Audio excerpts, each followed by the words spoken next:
23. Sesudah peristiwa-peristiwa ini, maka Haman bin Hamedata, orang Agag, dikaruniai kebesaran oleh Raja Ahasuerus, dan pangkatnya dinaikkan serta kedudukannya ditetapkan di atas semua pembesar yang ada di hadapan baginda. Dia dulu bukan siapa-siapa. Kemudian dia diangkat oleh raja. Kemudian dia diberkati oleh raja. Pangkatnya dinaikkan, jabatannya dinaikkan, pekerjaannya dinaikkan, gajinya dinaikkan. Mungkin dia dulu miskin, sekarang dia makmur, diberkati, mungkin agak kaya sedikit lah di bawah raja. Inilah dia si Haman. Ya, gambaran siapakah Haman itu? Oke, kemudian ayat yang kedua, 23. Dan semua pegawai raja yang di pintu gerbang istana raja berlutut dan sujud kepada Haman, sebab demikianlah diperintahkan raja tentang dia. Tetapi Mordekai tidak berlutut dan tidak sujud. Mordekai ini bukan penjilat. Biarpun dia miskin, dia nggak sibuk dengan si Haman yang udah kaya raya diberkati, nggak menjilat, nggak mengangkat-angkat apa lagi menyembah. Ya, ternyata sudah diberkati itu ingin menyembah diri sendiri, ingin dipuji, ingin disembah. Bukan Tuhan yang dipuji, disembah, dimuliakan, tapi dirinya sendiri. Bukan dipergunakan untuk kemuliaan nama Tuhan, untuk kepentingan diri sendiri, pribadi, keluarga, kerajaan, pelayanan, apapun. Dan dia membanggakan diri. Ya, tetapi Mordekai, sekalipun Mordekai ini miskin, mungkin dia pernah representasi hamba Tuhan yang miskin, misionaris yang miskin, tapi hatinya cinta Tuhan, cinta bagaimana supaya jemaat ini bisa dilayani, diberitakan Injil, diajarkan berita keselamatan, bertobat, mengenal Tuhan. Inilah hati Mordekai. Ya, gak sibuk ya. Dan Mordekai tidak bisa menyembah sujud. Mordekai tidak bisa, karena dia taat kepada firman Tuhan. Keluaran pasalnya yang ke-20. Dia gak punya apa-apa, dia hanya budak, hanya gembel di depan istana raja.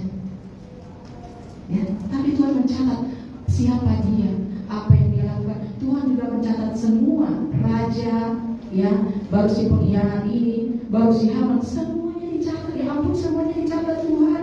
Apapun yang kami lakukan, apa yang kami gosipkan, apapun yang kami bicarakan, niat hati, semuanya dicatat di surga. Mau juga kalau baca firman tadi, ampun, semuanya dicatat. Ya, kemudian kita baca lagi ayat yang keempat pasal 3. Setelah mereka menegur dia berhari-hari dengan tidak didengarkan juga, maka hal itu diberitakan mereka kepada Haman untuk melihat apakah sikap Mordekai itu dapat tetap, sebab ia telah menceritakan kepada mereka bahwa ia orang Yahudi. Ayat yang kelima, ketika Haman melihat bahwa Mordekai tidak berlutut dan sujud kepadanya, maka sangat panaslah hati Haman. Ayat yang ke-6, tetapi ia menganggap dirinya terlalu hina untuk membunuh hanya Mordekai saja, karena orang telah memberitahukan kepadanya kebangsaan Mordekai itu. Jadi Haman mencari ikhtiar menggunakan semua orang Yahudi yang di bangsa Mordekai itu di seluruh kerajaan Asia. Setelah dia kaya, diberkati, diangkat, jadi dia ingin disembah, ingin dipuji, ingin dimuliakan. Ketika si miskin ini, ya, tidak menjilat kepada dia, tidak menyembah dia, naik darah, panas hati. Setelah panas hati, apa yang terjadi? Masuklah roh pembunuhan. Dari sakit hati, iri hati, demi masuklah yang namanya roh pembunuhan. Dia benci. Orang yang membenci sakit hati itu adalah orang yang membunuh. Kalau ada dia sakit hati, dia marah, dia benci, itu roh pembunuhan sudah masuk ke dalam dia.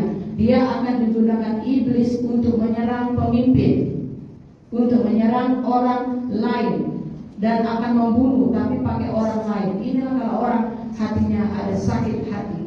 Ya, saudara yang kekasih di dalam Tuhan, inilah si Haman. Apakah si Mordekai setelah diancam-ancam, disuruh-suruh dibujuk, apakah Mordekai tunduk? Tidak.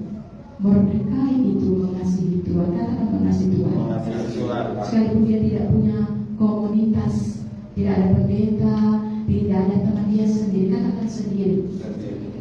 Sekalipun dia seorang diri. Tidak ada yang bela dia, tidak ada yang backup dia. Demikian juga Esther. Tidak ada yang bela, tidak ada yang bela. Tetapi firman Tuhan mengajarkan kepada saya, ada Tuhan di belakang Mordekai. Ada rencana Tuhan di belakang Mordekai. Ada rencana Tuhan di belakang Esther. Rencana Tuhan tidak ada yang lain, rancangan keselamatan. Katakan rancangan keselamatan. Tanpa orang-orang yang punya hati baik mau bayar harga seperti Mordekai, tidak terjadi keselamatan bagi gereja Tuhan, jemaat Tuhan, umat Tuhan. Harus ada orang-orang yang punya hati yang baik, yang rela berkorban. Tetapi harus ada juga Haman yang selalu mengganggu Mordekai Tuhan Yesus yang ada di gerejanya. Mordekai itu bapak-bapak gembala, pemimpin, hamba Tuhan yang berorientasi untuk keselamatan. Memang sudah dipanggil Tuhan seperti itu. Kalau si Haman ini dari istilah siapa-siapa diberkati, aku coba sombong, ngelawan, pasti ada Haman. Demikian juga tubuh rohani kita pasti ada Haman, yaitu tadi daging itu.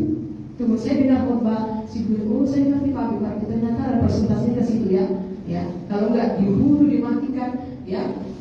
Si Haman ini kalau enggak dibunuh dimatikan, pasti akan mengancam keselamatan Raja Ahasuerus, akan membuat mati raja, akan membuat mati si Mordekai, akan membuat mati si mempelai, akan membuat mati umat Tuhan. Ya itu gambarannya ya, si Haman itu. Itu ya saudara. Jadi sejak itu dia punya rencana untuk membunuh. Karena ketika Esther dipilih menjadi ratu, raja itu nggak tahu si Esther ini orang apa. Karena kan 127 negara, semua anak gadis dipilih yang cantik-cantik, kemudian dipingit, kemudian dikelompok-kelompokkan, baru diproses selama 1 tahun dengan wangi-wangian, yaitu proses untuk menjadi putri dan menjadi permaisuri dan menjadi kue. Dan akhirnya si Esther ini yang terpilih. Jangan kau bilang kau dari mana ya, karena kalau ketahuan dia sebagai orang Yahudi, nanti dia tidak bisa menjadi